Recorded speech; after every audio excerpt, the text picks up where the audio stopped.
معزز و مکرم، محترم و محتشم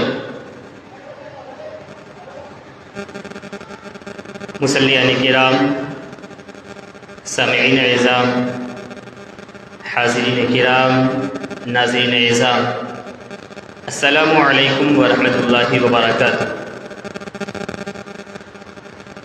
الحمد للہ وحدہ والصلاة والسلام علی من لا نبی بعدہ وعلی آلہ واصحابہ المکرمین عندہ، اما بعد فاعوذ باللہ من الشیطان الرجیم، بسم اللہ الرحمن الرحیم۔ قل بفضل اللہ وبرحمتہ فبذلک فلیفرحوا هو خیر مما یجمعون۔ آمنت باللہ صدق اللہ مولانا العظیم وبلغنا رسوله النبی الامین المکین المعین المبین المتین الکریم، ونحن على ذلك لمن الشاہدین والشاکرین، والحمد للہ رب العالمین۔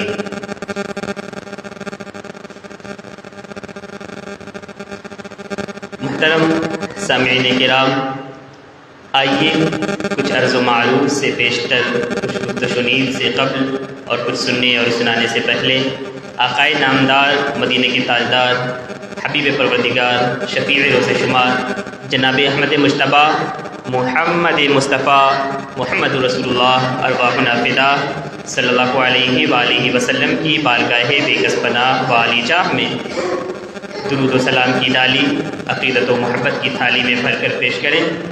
پڑھیں بآواز بلند، اللہم صلی وسلم وبارک علی سیدنا و مولانا و ماوانا و ملجانا محمد، معدن الجود والکرم، منبع العلم والحلم والحکم، وآلہ الکرام وابنہ الکریم، بعدد کل ذرہ الف الف مرہ مبارک وسلم۔ محترم سامعین کرام، قرآن مقدس کی میں نے ایک آیہ کریمہ کی تلاوت کی ہے۔ اللہ تبارک و تعالیٰ کا اس میں ارشاد گرامی ہے، قل بفضل اللہ وبرحمتہ فبذلک فلیفرحوا۔ اے نبی مکرم، اے حبیب معظم، اے شفیع اعظم، اے رسول اعظم، اے رسول مکرم، اے نبی محتشم صلی اللہ علیہ وآلہ وسلم، آپ فرمائیں، قل آپ فرمائیں، بفضل اللہ وبرحمتہ، اللہ کے فضل اور اس کی رحمت ملنے کی خوشی میں، ملنے کے عوض میں، ملنے کے بدلے میں، اللہ کے فضل ملنے کے بدلے میں، اللہ کی رحمت نازل ہونے کے بدلے میں، قل بفضل اللہ وبرحمتہ فبذلک فلیفرحوا۔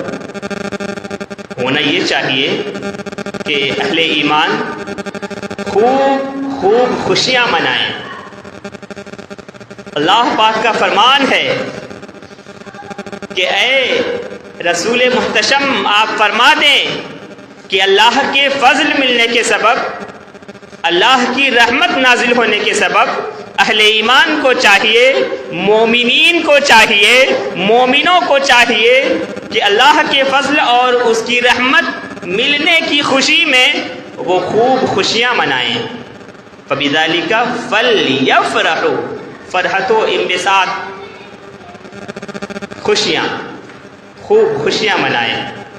اور آگے یہ فرمایا، فلیفرحوا هو خیر مما یجمعون، اور یہ خوشیاں منانا ان چیزوں سے بہتر ہے جو وہ جمع کرتے ہیں۔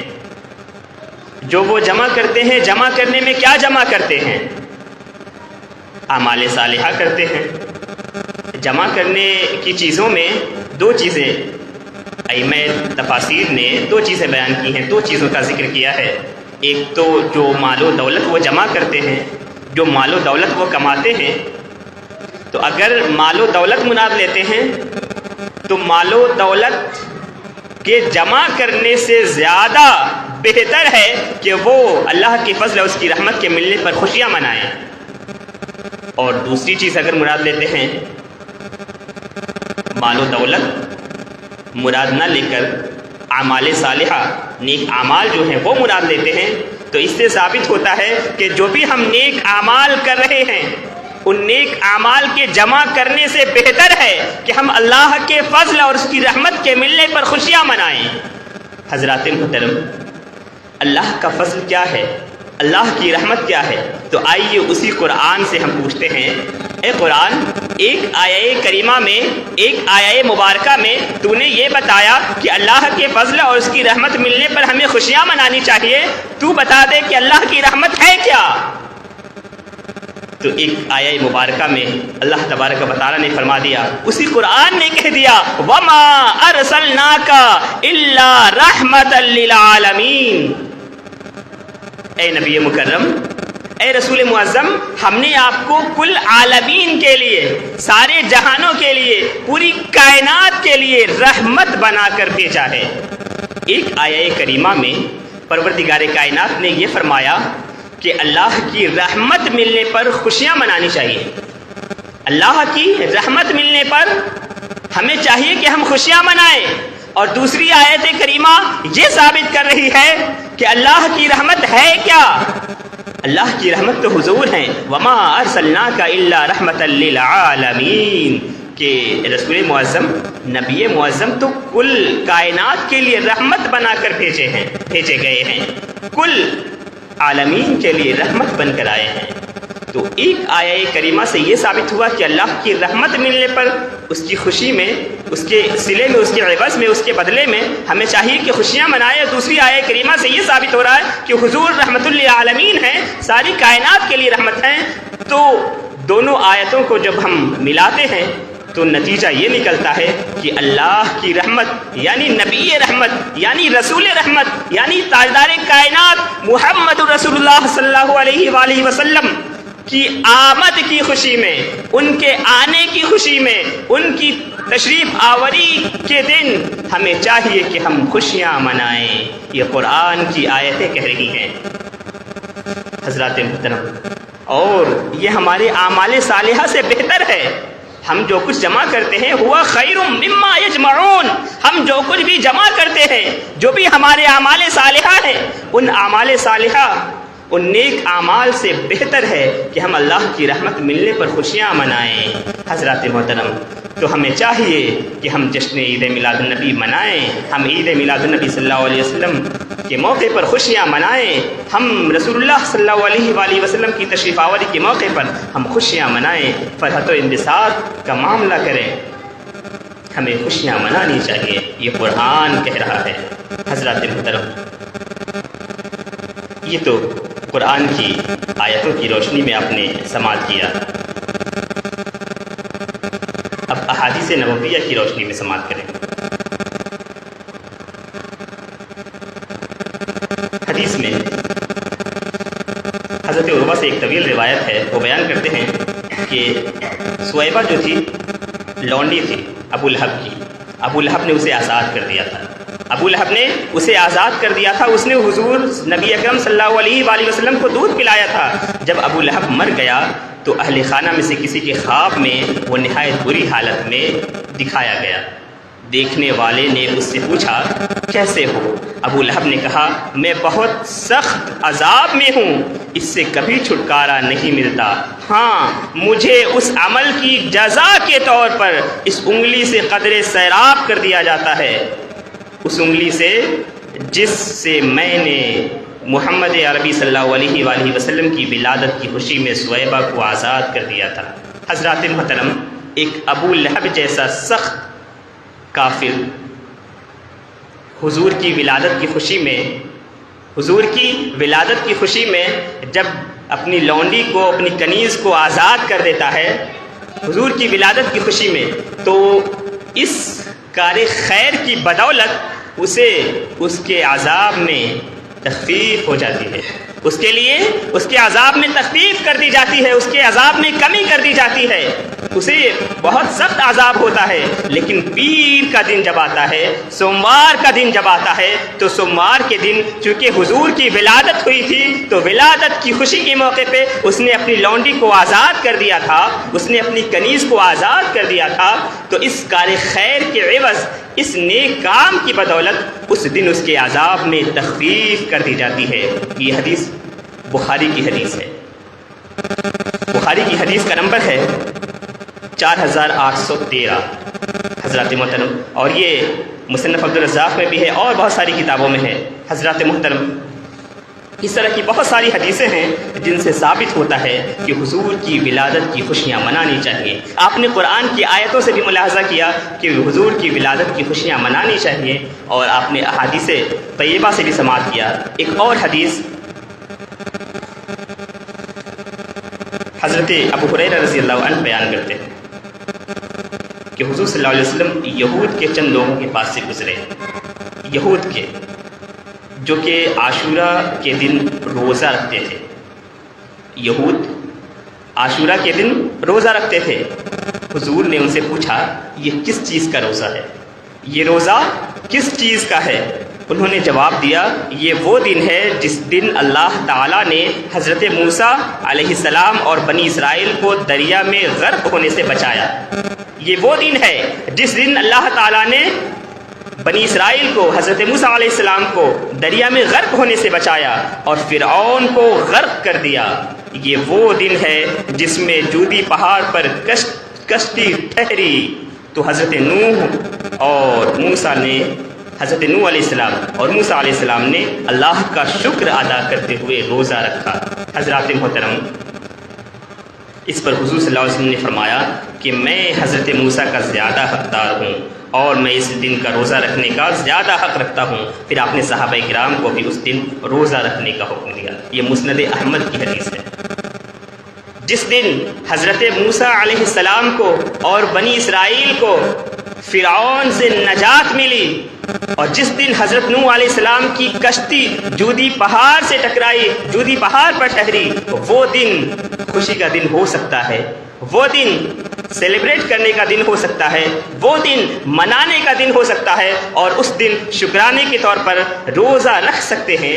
حضرات محترم، تو جس دن تاجدار کائنات تشریف لائے، جس دن رحمت للعالمین تشریف لائے، جس دن دو جہانوں کی رحمت تشریف لائے، سارے جہاں کی رحمت جس دن رحمت للعالمین جس دن تشریف لائے، وہ دن خوشی منانے کا دن کیوں نہیں ہو سکتا؟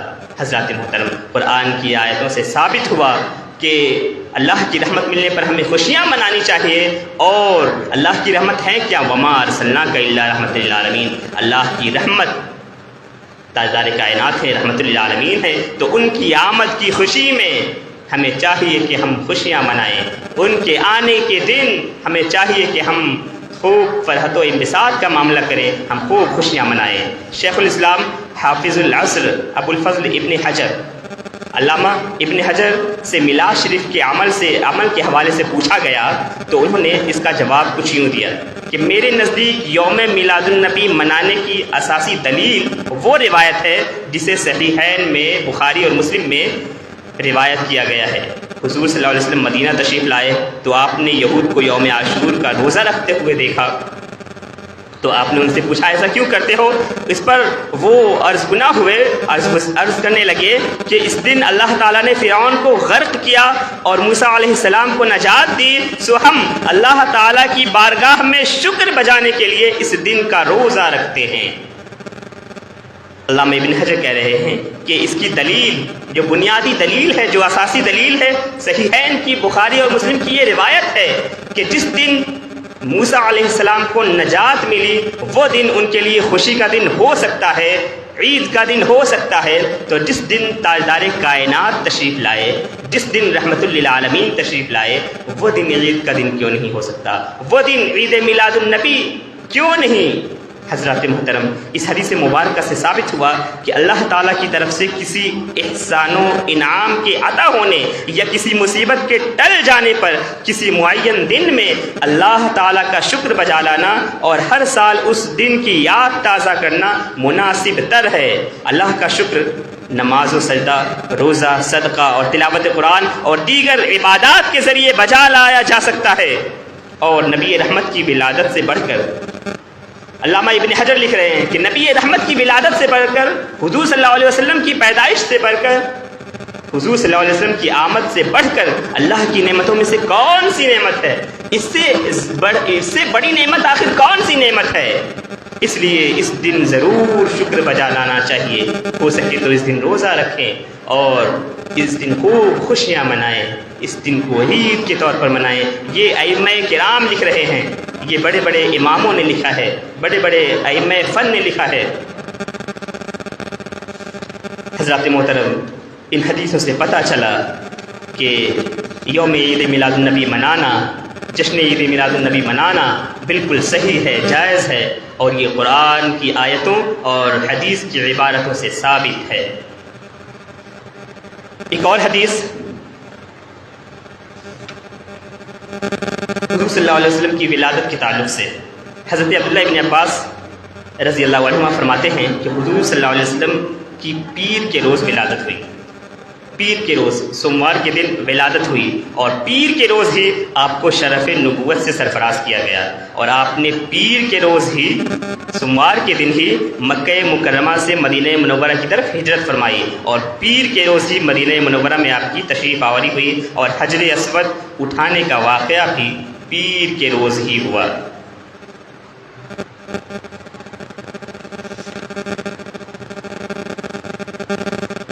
اور ایک اور حدیث حضرت جابر بن عبداللہ رضی اللہ عنہ بیان کرتے ہیں کہ حضور نے فرمایا کہ رسول اللہ کی ولادت مبارکہ، حضور صلی اللہ علیہ وسلم کی تشریف آوری، حضور صلی اللہ علیہ وسلم کس دن تشریف لائے؟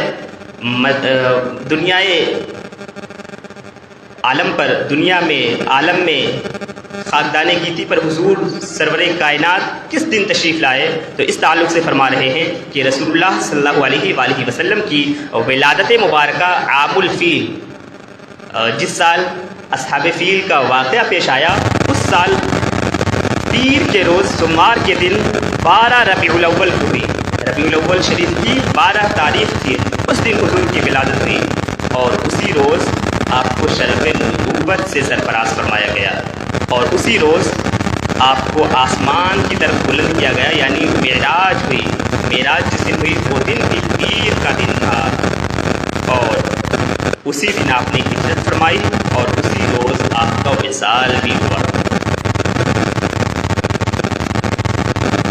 صلی اللہ علیہ وسلم بیان فرما رہے ہیں کہ میں کس دن پیدا ہوا، میری کس دن ولادت ہوئی۔ ولادت منانا، ولادت بیان کرنا، میلاد منانا، اور میلاد النبی صلی اللہ علیہ وسلم کے موقع پہ، ولادت تاجدار کائنات صلی اللہ علیہ وسلم کے موقع پہ حضور کے فضائل بیان کرنا، حضور کے خصائل بیان کرنا، حضور کے شمائل بیان کرنا، حضور کی سیرت بیان کرنا، یہ بالکل جائز اور مستحسن کام ہے۔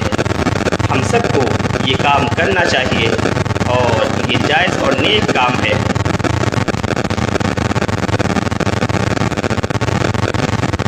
حضرت عائشہ صدیقہ رضی اللہ عنہ سے مروی ایک اور حدیث، اور اس سلسلے کی آخری حدیث میں بیان کروں، اور اس کے بعد پھر اپنی گفتگو کو سمیٹنے کی کوشش کروں گا۔ حضرت عائشہ صدیقہ رضی اللہ عنہ سے روایت ہے، انہوں نے فرمایا کہ حضور نبی صلی اللہ علیہ وسلم میرے پاس تشریف لائے، اور میرے پاس 2 لڑکیاں جنگ بواس کے ترانے گا رہی تھیں۔ عید کس طرح مناتے ہیں، یہ حدیث سے کس طرح ثابت ہے؟ یہ جنگ بواس کے ترانے گا رہی تھیں، آپ بستر پر، حضور صلی اللہ علیہ وسلم بستر پر آرام فرما ہو گئے اور ان سے منہ پھیر لیا۔ پھر حضرت ابوبکر تشریف لے آئے، انہوں نے مجھے ڈانٹا اور فرمایا کہ حضور صلی اللہ علیہ وسلم کے پاس شیطانی ساز۔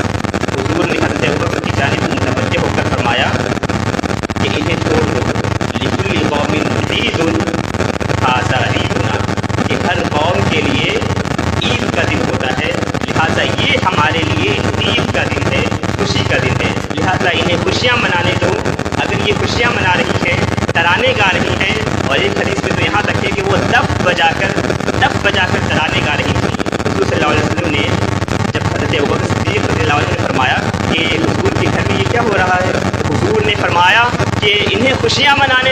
لِكُلِّ قَوْمٍ عِيدٌ فَهَذَا عِيدُنَا، کہ ہر قوم کے لیے عید کا دن ہوتا ہے، یہ ہمارے لیے عید کا دن ہے۔ ہر قوم کے لیے خوشی منانے کا دن ہوتا ہے، یہ ہمارے لیے خوشی منانے کا دن ہے۔ انہیں منانے دو، انہیں خوشیاں منانے دو، انہیں مت روکو۔ حضرات محترم، ان حدیثوں سے پتہ چلا کہ ہمیں حضور صلی اللہ علیہ وسلم کی آمد کے دن خوشیاں منانا چاہیے، اور یہ غلط نہیں ہے بلکہ یہ صحیح ہے، اور یہ صحیح حدیثوں سے ثابت ہے۔ حضور کی آمد کے تعلق سے کیا کیا چیزیں ہوتی ہیں؟ عام طور سے اہتمام چراغاں ہوتا ہے، چراغوں کا اہتمام کیا جاتا ہے، لوگ اپنے گھروں کو سجاتے ہیں۔ یہ کہاں سے ثابت ہے؟ لوگ دلیل مانگتے ہیں۔ حضرت آمنہ رضی اللہ عنہ حضور صلی اللہ علیہ وسلم کی ولادت باسعادت کے حوالے سے حضرت عثمان بن ابو العاص کی والدہ حضرت فاطمہ بنت عبداللہ ثقفیہ بیان کرتی ہیں کہ حضور کی ولادت کے وقت حضرت آمنہ کے پاس تھی۔ وہ بیان فرما رہی ہیں کہ جب حضور کی ولادت ہوئی، تاجدار کائنات صلی اللہ علیہ وسلم کی ولادت ہوئی، اس وقت میں ان کی والدہ حضرت آمنہ رضی اللہ عنہا کے پاس تھی۔ آپ شب ولادت کے تعلق سے فرماتی ہیں جب آپ کی ولادت باسعادت ہوئی، جب آپ کی ولادت ہوئی تو حضرت آمنہ کے جسم اطہر سے ایک ایسا نور نکلا، ایک ایسا نور نکلا جس سے پورا گھر جگمگا اٹھا، پوری حویلی جگمگا اٹھی، جگمگ جگمگ کرنے لگی، اور مجھے ہر ایک شے میں نور ہی نور نظر آیا۔ ہر ایک شے میں جب حضور کی ولادت ہوئی تو اللہ قدرتی طور پر کائنات عالم کو جگمگا رہا ہے، ستارے زمین کے قریب آ گئے اور اس کی روشنی میں شام کے محلات نظر آنے لگے، اور ہم کہتے ہیں کہ عید میلاد النبی صلی اللہ علیہ وسلم کی خوشی میں، ولادت باسعادت کی خوشی میں، جشن عید میلاد النبی کے موقع پہ ہم جو سجاوٹ کرتے ہیں، ہم گھروں کو سجاتے ہیں، اس کی دلیل کہاں سے ہے؟ یہ دلیل ہے حضرت فاطمہ بنت عبداللہ ثقفیہ، حضرت عثمان بن ابو العاص کی والدہ وہ بیان کر رہی ہیں۔ یہ بہت ساری کتابوں میں ہے، امام طبرانی کی المعجم الکبیر میں بھی ہے، اور بہت ساری کتابوں میں۔ ایک اور حدیث حضرت آمنہ رضی اللہ عنہ سے ہی مروی ہے یہ حدیث۔ وہ بیان کرتی ہیں کہ جب میں نے حضور صلی اللہ علیہ وسلم کو جنم دیا، حضرت آمنہ بیان کر رہی ہیں، حضور کی والدہ، وہ بیان کر رہی ہیں کہ جب میں نے حضور کو جنم دیا تو میں نے دیکھا کہ بے شک مجھ سے ایک ایسا نور نکلا جس کی ضیاء پاشیوں سے، جس کی روشنی سے سرزمین شام میں، سیریا میں، بصرہ کے محلات روشن ہو گئے۔ ایسا نور نکلا حضور صلی اللہ علیہ وسلم کے تعلق سے حضرت آمنہ ان کی والدہ بیان کر رہی ہیں۔ اس نور سے، اس روشنی سے شام اور بصرہ کے محلات روشن ہو گئے، یہ کائنات جگمگ جگمگ کرنے لگی۔ حضور کی ولادت کی خوشی میں تو سارا جہاں جگمگ جگمگ کر رہا ہے، اور ہم جب حضور کی ولادت کی خوشیاں منائیں تو یہ غلط کیسے ہو سکتا ہے؟ ہمیں چاہیے کہ ہم حضور کی ولادت کی خوشیاں منائیں۔ باتیں بہت ساری ہیں، بس وقت ہو چکا ہے۔ اللہ تبارک و تعالی ہم سب کو سننے سنانے سے زیادہ سمجھنے اور عمل کرنے کی توفیقات خیر سے نوازے، اور حضور کی ولادت کی خوشی میں خوشیاں منانے، خوب جشن منانے کی توفیقات خیر سے نوازے، اس لیے کہ اللہ تبارک و تعالی نے خود فرما دیا، قل بفضل اللہ وبرحمتہ فبذلک فلیفرحوا هو خیر مما یجمعون۔ اے نبی معظم آپ فرما دیجئے کہ اللہ کے فضل اور اس کی رحمت ملنے پر مومنوں کو چاہیے، اہل ایمان کو چاہیے، اہل اسلام کو چاہیے، مسلمانوں کی چاہیے کہ خوب خوشیاں منائیں، اور یہ خوشیاں منانا ان چیزوں سے بہتر ہے جو وہ جمع کرتے ہیں، ان کے اعمال صالحہ، ان کے کار خیر سے بہتر ہے۔ حضرات محترم، اس کو اللہ تبارک و تعالی نے فرمایا، اور دوسری آیہ کریمہ میں اللہ نے یہ فرمایا رحمت ملنے پر خوشیاں منانی چاہیے۔ تو اللہ کی رحمت کیا ہے؟ وما ارسلناک الا رحمۃ للعالمین، کہ اللہ کی رحمت تو حضور ہیں۔ اللہ فرما رہا ہے وما ارسلناک الا رحمۃ للعالمین، اے نبی مکرم ہم نے آپ کو ساری کائنات کے لیے رحمت بنا کر بھیجا ہے۔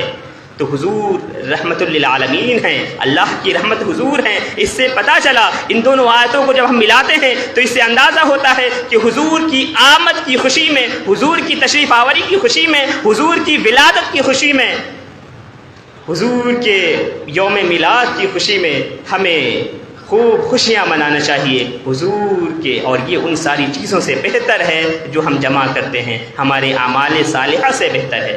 حضرات محترم، انہی باتوں پہ اپنی گفتگو ختم کرتا ہوں۔ وما علینا الا البلاغ۔ السلام علیکم۔ ایک اعلان ہے، انتہائی مسرت و شادمانی کے ساتھ یہ اطلاع دی جاتی ہے کہ ہر سال کی طرح ان سال بھی عید میلاد النبی صلی اللہ علیہ وآلہ وسلم کے موقع پر 12 ربیع الاول شریف 1444 ہجری مطابق 9 اکتوبر 2022 بروز اتوار خانقاہ منع شریف میں حضرت سید شاہ طارق عنایت اللہ فردوسی سجادہ نشین متولی و دیوان درگاہ و خانقاہ منع شریف کی سرپرستی میں موئے مبارک اور تاج مبارک اور دیگر تبرکات کی زیارت کرائی جائے گی۔